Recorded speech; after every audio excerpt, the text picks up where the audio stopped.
أشهد أن لا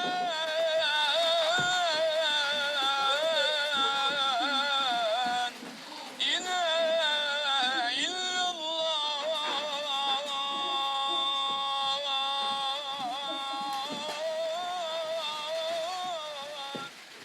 There is no God but God, and Muhammad is his prophet.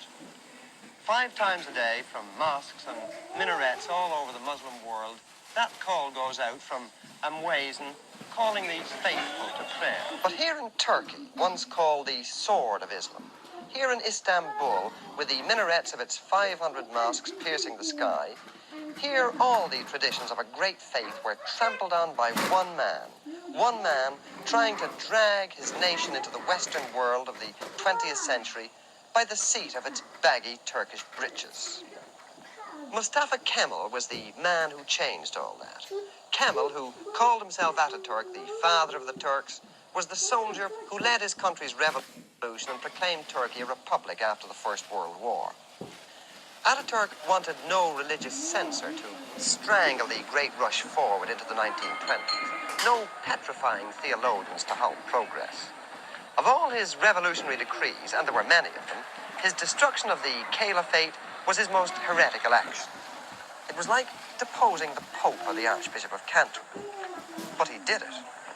And he got away with it by the sheer force of his own magnetic personality. He did it, but it wasn't easy. Ataturk did away with Arabic, the holy language, so that it only existed on ancient monuments. He banned all the trappings of Islam.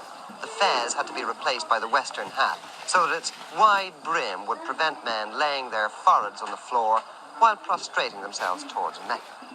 He made them wear lounge suits instead of flowing robes. He removed the veils which covered the faces of modest Muslim women. He made them have civil marriage ceremonies.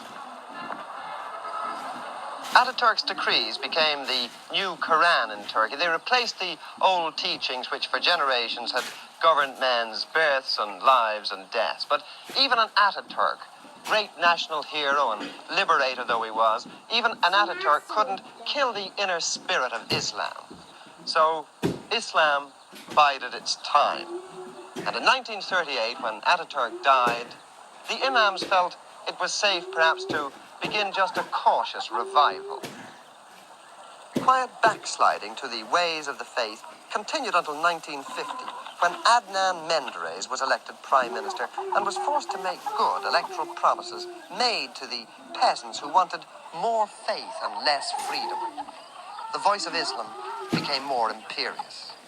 The Menderes Democratic Party bowed to the Orthodox. For the first time since Kemal's revolution, mosques were built again with public money.